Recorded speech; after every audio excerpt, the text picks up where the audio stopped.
Pode pôr só para eu trocar trocou o copo aqui, né? Para eu tomar. Isso, ela me trouxe um outro copo. Esse é da Soraya. Obrigada. Amém? Agora nós vamos falar de uma das primeiras mães, como nós dissemos, os ventres que antecederam a vinda de Jesus. Nós estamos com menção a Mateus 1 e nós vamos falar de Tamar. E eu gostaria que colocasse para mim em Gênesis, a palavra Gênesis, capítulo 38, a partir do verso 1. Se você puder abrir sua Bíblia, Gênesis 38, a partir do verso 1. Estamos falando das mulheres que apontaram o caminho para a vinda do Messias com Maria. Amém? Então nós vamos falar sobre essas 5 mulheres e eu vou falar sobre Tamar. E a palavra de Deus diz assim: por essa época, Judá saiu de casa e mudou-se para Adulão, onde foi morar na casa de um homem chamado Ira. Ali, Judá viu uma mulher cananita, filha de Suá, e se casou com ela. Teve relações com a mulher e ela engravidou e deu à luz a um filho, que ele chamou de Ela engravidou novamente e deu à luz a outro filho, que chamou de Onã. Quando estavam morando em Quezibe, ela deu à luz ao terceiro filho e o chamou de Selá. No devido tempo, Judá arranjou um casamento de seu filho mais velho, com uma moça chamada Tamar. Mas era um homem perverso aos olhos do Senhor. E por isso o Senhor lhe tirou a vida. Era um homem perverso. Então Judá disse a Onã, irmão de case-se com Tamar, como é exigido para com a viúva do irmão. Você deve gerar um herdeiro para o seu irmão.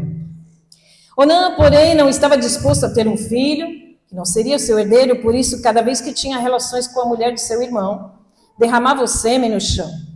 Desse modo, evitava que Tamar tivesse um filho que pertencia ao irmão dele. O Senhor, porém, considerou maldade a sua atitude, e por isso também tirou a vida de Onã. Então Judá disse à sua nora Tamar: volte para a casa de seus pais e permaneça viúva. Diga, permaneça viúva. Até que meu filho Selá tenha idade suficiente para se casar com você. Na verdade, Judá disse isso apenas porque temia que Selá também morresse, como seus 2 irmãos. Assim, Tamar voltou para a casa do pai. Alguns anos depois, a mulher de Judá morreu. Quando terminou o período de luto, Judá e seu amigo Ira, o adulamita, subiram a Tímina para supervisionar a tosquia de ovelhas de Judá. Alguém disse a Tamar: seu sogro está subindo a Tímina para tosquear as ovelhas. Tamar sabia que Selá já era adulto, mas nenhuma providência havia sido tomada para que ela se casasse com ele. Por isso, trocou suas roupas de viúva. Para disfarçar-se, cobriu-se com um véu. Depois foi sentar-se junto à entrada da vila de Naim, no caminho de Tímina. Judá a viu e pensou que fosse uma prostituta, pois ela estava com o rosto coberto. Ele parou à beira da estrada e, sem saber que era sua própria nora, disse: quero me deitar com você. Quanto você me pagará para deitar-se comigo? Perguntou Tamar. Eu lhe mandarei um cabrito do meu rebanho, prometeu Judá. Mas o que me dá como garantia de que mandará o cabrito? Perguntou ela.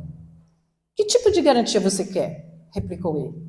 Ela disse: deixe comigo seu selo pessoal, junto com o cordão dele e o cajado que você está segurando. Judá entregou os objetos. Depois teve relações com Tamar e ela... Em seguida, Tamar voltou para casa, tirou o véu e tornou a vestir as roupas como de costume. Mais tarde, Judá pediu que seu amigo Ira, o adulamita, levasse o cabrito para a mulher e pegasse de volta as coisas que ele havia deixado como garantia. Ira, porém, não conseguiu encontrá-lo. Perguntou aos homens que moravam lá: onde posso encontrar a prostituta do templo que estava sentada junto à entrada de Enaim? Aqui nunca houve uma prostituta do templo, responderam eles. Então Ira voltou para onde Judá estava e lhe disse: não consegui encontrá-la em lugar algum. E os homens da vila disseram que lá nunca houve uma prostituta do templo. Que ela fique com as minhas coisas, disse Judá. Mandei o cabrito, como tínhamos combinado, mas você não a encontrou. Se voltássemos lá para procurá-la, o povo da vila zombaria de nós. Uns 3 meses depois, disseram a Judá: sua nora Tamar se comportou como prostituta e por isso está grávida. Judá ordenou: tragam-na para fora e queimem-na. Quando a estavam tirando de casa para matá-la, ela enviou a seguinte mensagem ao seu sogro: estou grávida do homem que é dono desses objetos. Olhem com atenção. De quem são estes? Este selo, este cordão e este cajado? Judá reconheceu de imediato e disse: ela é mais justa do que eu, pois não tomei as providências para que ela se casasse com meu filho Selá. E Judá nunca mais teve relações com Tamar. Quando chegou a época de Tamar dar à luz, descobriu que ela teria gêmeos, Pérez e Zerá. Amém? Até aqui, queridos. Essa é uma história de uma mulher imperfeita, uma mulher que se casou com homens imperfeitos e homens perversos, diz a palavra. Na família de um homem insensível, de um homem egoísta, sem responsabilidade, sem empatia, sem compromisso, o homem egocêntrico que olhava só para si, e um homem pecador.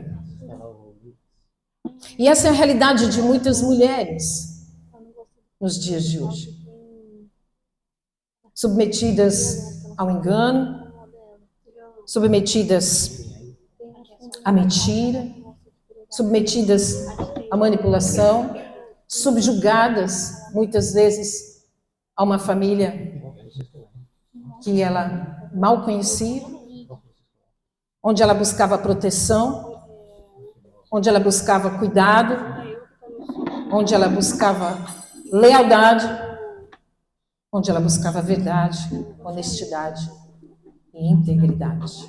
O que é isso que um casamento representa a uma mulher? Proteção, cuidado, lealdade, verdade e integridade. Justamente naqueles que deveriam fazer isto com absoluta normalidade. Os maridos desta moça deveriam ser leais com ela. Na verdade, não foram. E muitas se casam iludidas com o conto da serpente. A história de Tamar é isto. Ela viveu esta falta de posicionamento dos homens de sua família. Ela era uma jovem, que normalmente as jovens naquela época, logo que menstruavam, primeira na segunda menstruação, elas já eram dadas em casamento.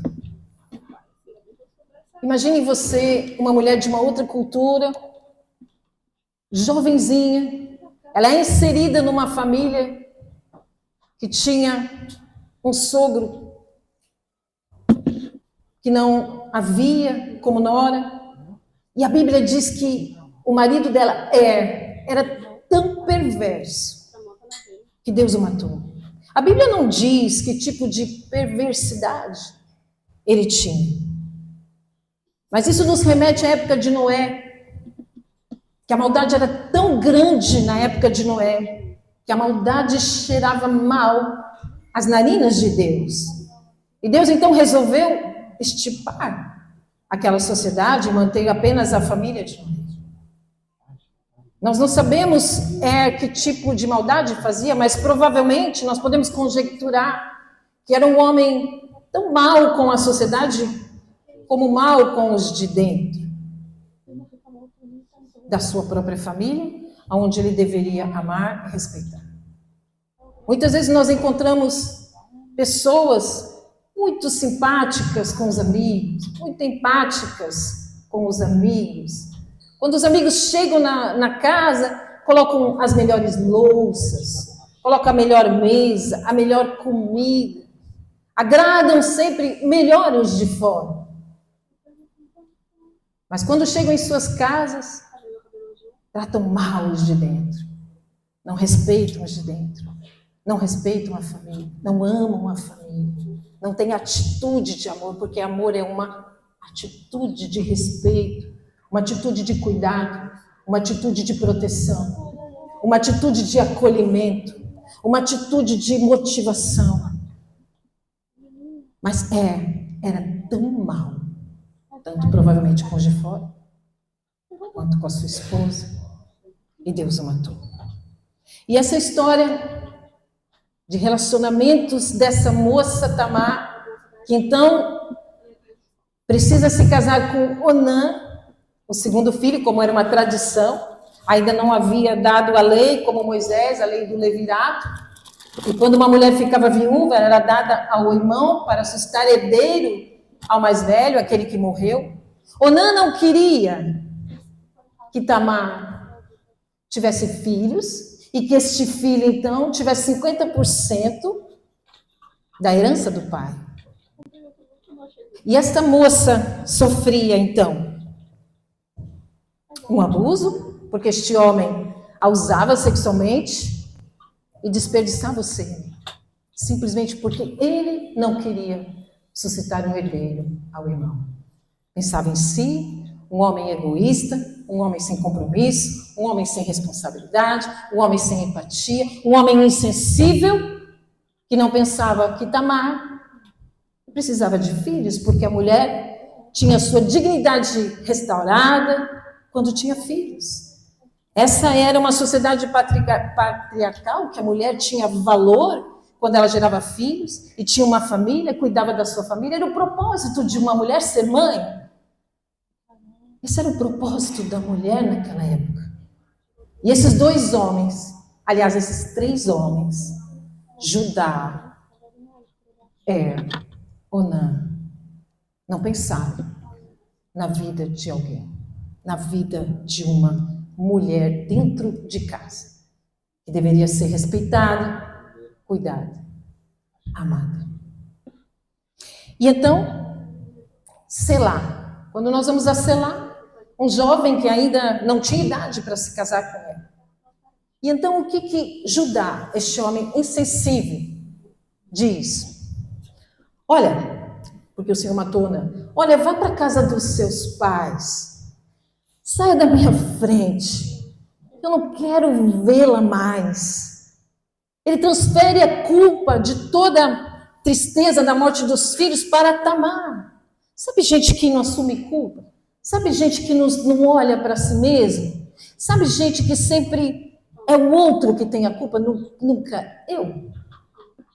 Então, Tamar, saia da minha frente, vá ficar com seus pais, mas mantenha-se viúva, mantenha as suas vestes de viúva, as suas vestes de luto, e fique lá com os seus pais. Quando Selá crescer, então eu trago você de volta.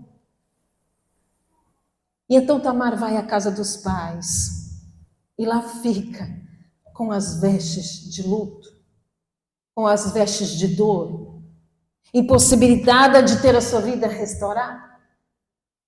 Vá e fique longe, eu quero os problemas longe. Sabe esse tipo de pessoa, Judá? Eu não quero conflito, eu não quero discutir os relacionamentos, eu não quero discutir a relação DR.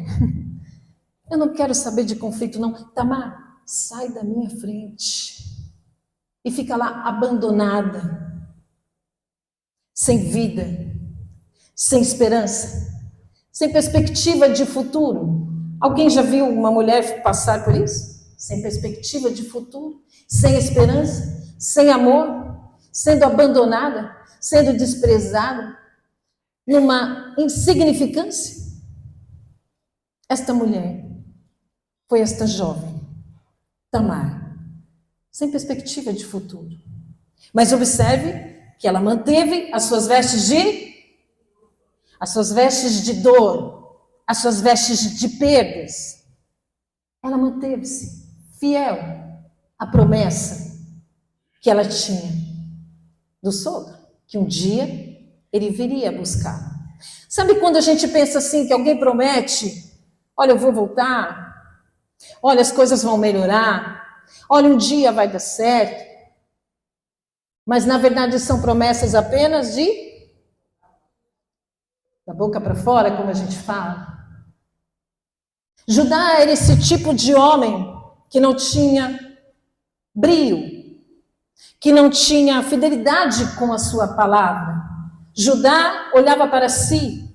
Judá era um homem que pensava, por exemplo, naquela época que, vocês sabem a história no capítulo 37, que José estava no Egito, foi levantado como governador. E então a família de Jacó vai ao Egito pedir comida. E lá então, desculpe, quando José estava ainda no capítulo 37 com Judá, e eles têm inveja de José, e eles lançam José na cisterna, e José então é dado como escravo, porque Judá disse, olha, em vez de matá-lo, é melhor vendê-lo como escravo. Esse é o Judá do capítulo 37. Esse é o Judá que habitava ainda na família de Jacó, e ainda habitava ali no povo da aliança, e ele disse, é melhor então não matá-lo, vamos vendê-lo, porque tudo bem se ele for vendido como escravo, tudo bem se ele for vendido e viver numa outra família, se ele for açoitado, se ele passa fome, se ele tiver frio, não tem problema. Esse era o Judá, insensível com o irmão, traidor do próprio pai, porque depois eles trazem as vestes de José e dizem, pai, olha, José morreu, uma fera o devorou. E o pai, inconsolado, chora e Judá consola. Judá consola o pai de uma hipocrisia sem tamanho. Este homem que você pode imaginar, conhece alguém hipócrita, mentiroso, egoísta, egocêntrico, insensível à dor dos próprios familiares, a quem ele deveria amar. Então ele diz, olha, Tamar, vai para longe. E o tempo passou e Tamar observou que Selá cresceu. Judá fica viúvo. A filha de Suá, que não sabemos o nome, a filha de Suá morre. E então ele vai tosquear as suas ovelhas. E ele vê então aquela prostituta, que era sua nora, disfarçada com o véu. E ele a deseja. E veja que Judá não está preocupado que os filhos morreram, que a nora está abandonada, que ele ficou viúvo. Ele não está preocupado. É um homem insensível.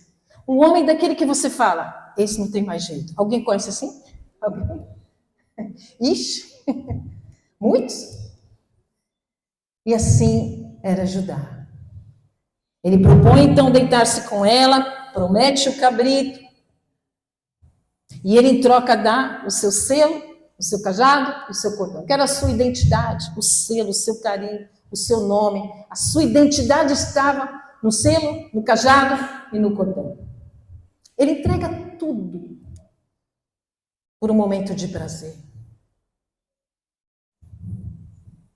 Homens insensatos, homens meninos, entregam tudo por prazer.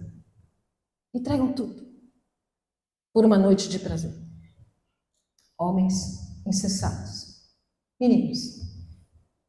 E então, ela engravida. Deus é maravilhoso, porque Deus cuida, porque Deus te vê. Deus viu Tamar, Deus viu a busca de Tamar. Mas Lígia, Tamar cometeu algo gravíssimo em sete, sim. Cometeu um pecado gravíssimo, um grande erro. Como todos nós cometemos pecados gravíssimos. Não existe pecadinho, pecadão. Somos pecadores. E Tamar então engravida, volta para sua casa e coloca as vestes de... Ela ainda se mantém fiel. Tamar viu uma oportunidade quando contaram a ela: seu sogro vai a Tímina tosquear as ovelhas. Ela viu uma porta de oportunidade de ainda pertencer à família. Ela ainda buscou justiça com as suas próprias mãos, e aí ela errou, porque todas as vezes que nós buscamos a justiça pelas nossas próprias mãos, nós vamos encontrar morte e choro e tristeza. Porque muitas vezes nós buscamos redentores no casamento, no dinheiro, no trabalho, na carreira, na fama. E ela ali buscou justiça.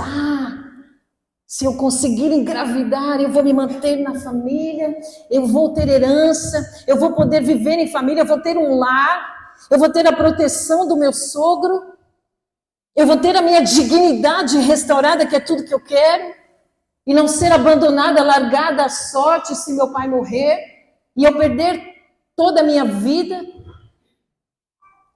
Mas ela vai, volta, e veste as roupas de viúva, as roupas de dor. Mas ela viu como uma oportunidade. Ela tentou. Judá não estava nem aí preocupado. E Judá então volta, e lá ali 3 meses, ei Judá, a sua nora está grávida. Ela prostituiu-se. Judá se ira, se inflama, enche, sabe como é que é? Agora, Quêmena, eu quero que essa mulher desapareça, porque esta mulher é que foi culpada da morte dos meus filhos, foi culpada da infidelidade da minha família. Esta mulher precisa ser dissipada, desaparecer, porque eu posso errar com ela, mas ela não pode errar comigo. Então traga-na. E a Quêmena. Mas ela então tinha algo que Deus deu a estratégia, como estamos falando aqui com a Soraya. Deus nos dá estratégias. Deus dirige a nossa vida. Os pensamentos de Deus são mais altos que os nossos. O Senhor faz com que todas as coisas cooperem para o nosso bem. O Senhor dirige os nossos passos. Ele vê a nossa causa. Ele sabe o que estamos passando. E Ele dirige para que todas as coisas cooperem para o propósito dEle. E então ela vai e diz: ei, aqui está a identidade do pai do meu filho. Até então ela não sabia que era gêmeos. Quando Judá olha aquilo, é entregue a ele. Uau! Quando Judá pega aquilo, ele olha para ele mesmo. Ele entra em contato com aquele homem insensível, com aquele homem egoísta, com aquele homem mau, perverso, menino, descompromissado, que não cuidou de uma mulher. Ele entra em contato consigo mesmo em espelho, porque a graça de Deus é derramada sobre ele. E a graça de Deus, quando é derramada sobre nós, faz com que possamos viver a vida nova de Cristo. Porque ele entra em contato com a perversidade dele. Ele diz: ela é mais justa do que eu.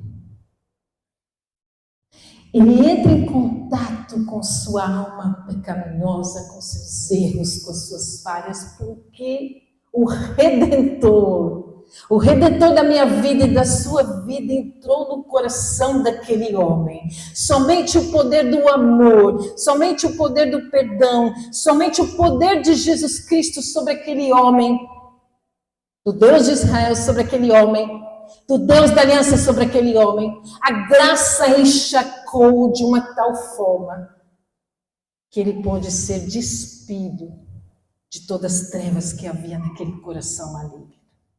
E naquele momento, Deus o transformou de tal forma num novo homem, que Judá se transformou completamente por conta da fidelidade de Tamar, por conta do que Tamar viveu com o Deus de Israel que ela conheceu. Ela conheceu o Deus de Israel, que ela era nele e através dele, porque ela entendeu quem era este Deus poderoso, por ter convivido com Judá, por ter convivido com um homem que, apesar de ter fugido de toda aquela situação que o pai estava chorando, o pai estava inconsolado pela morte do seu filho José, que o pai achava que José tinha morrido, este homem insensível disse: eu vou sair aqui desta família, eu vou para Adulão, porque aqui a energia não está muito boa. Então ele deixa o pai sofrendo, ele deixa os irmãos e vai para uma cidade e casa-se com uma cananeia, e aí começa a viver os seus prazeres. Este homem que era insensível é tocado pelo amor de Deus, tocado pela graça, pela redenção. Ele foi redimido quando ele entende que ela é mais justa do que ele. Ele entende que ele deveria ter cuidado dos filhos. Ele entende que ele foi um mau exemplo. Ele entende que ele não cuidou de Tamar. Ele entende que ele deveria ter amado os seus filhos e sido um bom pai.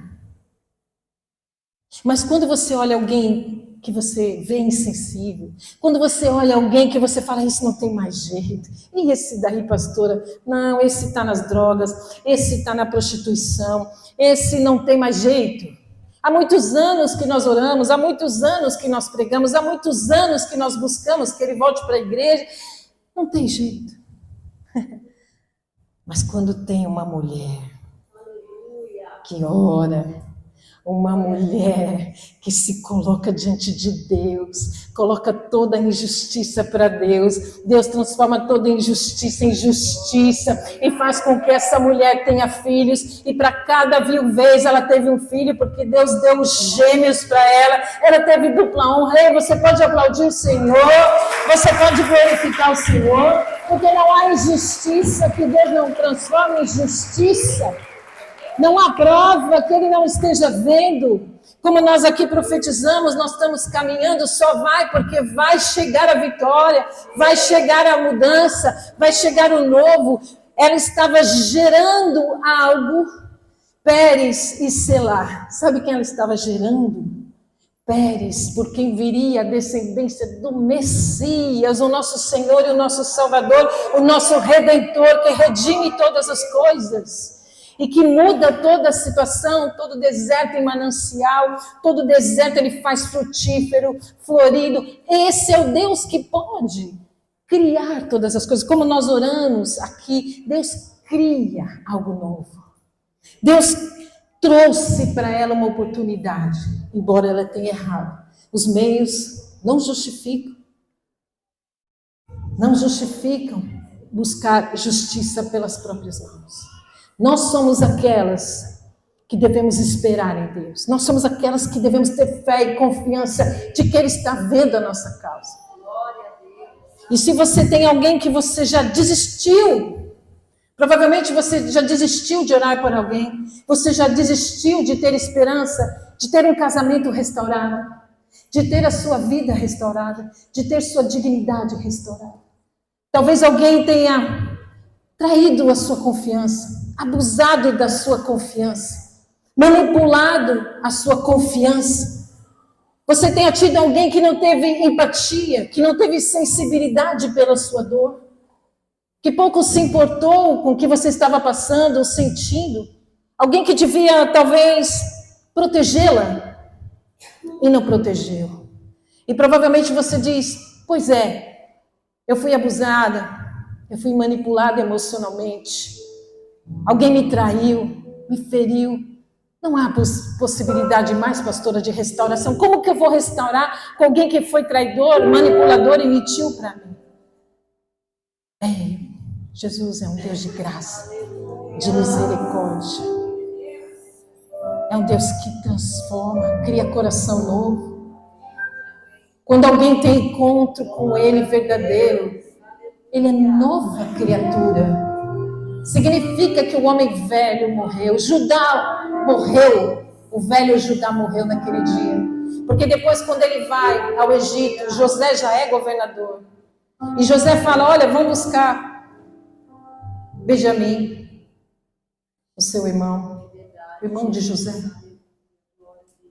filho de Raquel e Jacó. E aí então, Judá vai para o pai e disse assim, ei pai, pode deixar que eu vou cuidar do Benjamim. Eu mesmo me responsabilizo por Benjamim. Um homem que era tão insensível, que não cuidava de ninguém. Este homem se transformou num homem que amava o irmão e disse, pai, confia que eu vou cuidar do Benjamim. E eu vou trazer o Benjamim de volta, porque eu vou lá para a gente não passar fome, pai. E aí Judá, quando vai até José, José diz, então deixa Benjamim aqui e vai buscar o seu pai Jacó. Aí Judá diz assim, deixa Benjamim ir e me deixa aqui como escravo. Ele mesmo tinha vendido seu irmão como escravo. E ele foi transformado de tal maneira que ele disse, me deixa aqui como escravo. Porque eu não quero que meu pai sofra o medo de perder Benjamim. Porque eu sofro com meu pai. Eu choro com meu pai. Eu sinto a dor do meu pai. Ele tornou-se um homem sensível, um homem amoroso, um homem que se preocupava em cuidar da família, que se responsabilizou pela família quando que ele entendeu que Tamar foi mais justa do que ele. Muitas vezes você tem alguém que zomba de você porque você é boazinha, porque você ora, porque você vai na igreja. Por que você confia nesse Deus? Você não está vendo este homem insensível? Este homem que te trai, este homem que te engana? E você ainda insiste em orar por esse Deus? Você ainda insiste em ser fiel? O seu marido já saiu de casa e você ainda é fiel a ele? Oh, a fila anda. Vamos lá, vamos para a balada, vamos para a festa. Por que você mantém ainda as suas roupas de casada se seu marido já foi embora? Já te deixou, já te abandonou? Não tem mais jeito. Ah, para Jesus Cristo tem jeito. Ele é um Deus de restauração, de reconciliação. Ele restaura as ruínas assoladas. Não há o que ele não possa fazer. A graça dele chega a qualquer um que ele queira. Não há coração mau, não há coração duro que ele não possa pôr um coração de carne. Esse é o nosso Jesus Cristo que restaura todas as coisas. E se você tem alguém no seu coração que você ora e você já perdeu a esperança, vem aqui na frente. Vem aqui na frente. Receba uma oração. Fique de pé. Alguém que você está orando e que você já desistiu de orar. Você já diz, não tem mais jeito. Eu não acredito mais na restauração do meu casamento. E pastoras, fiquem de pé, pastoras. Pastoras, me ajudem em oração aqui. Faz fila para você. Priscila, aqui. Aqui, Dani. Vocês vão impor apenas as mãos e o olhinho, para mim o óleo de ungir. Pastoras, apenas unjam. Que Deus abençoe e restaure esse relacionamento. Que Deus abençoe e restaure esse relacionamento. É apenas uma unção. E que o Senhor restabeleça a esperança na sua vida. Restaure sua casa, sua família. Porque nós estamos diante de um Deus que está vendo sua casa. O Deus poderoso, passa para elas todas. O Deus poderoso vê. O Deus poderoso vê o seu coração, vê sua oração e já está trabalhando lá na sua casa, porque Ele é um Deus de perto e de longe. Ele já está fazendo algo extraordinário. Você crê? Aleluia, você crê? Glória a Deus, receba. Receba. Essa obra apenas começou. Amém. Deus ainda está escrevendo.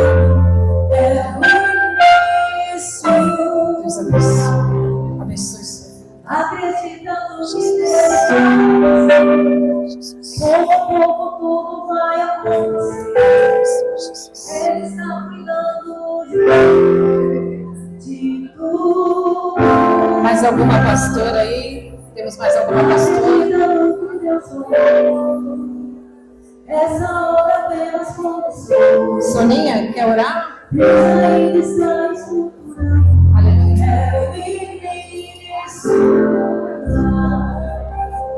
Acreditando que Deus vai fazer. Aleluia, Senhor. Com amor tudo vai acontecer. Ele está cuidando de tudo. Acreditando que Deus, essa hora apenas começou. Deus ainda está esperando. É o início. Pode sentar.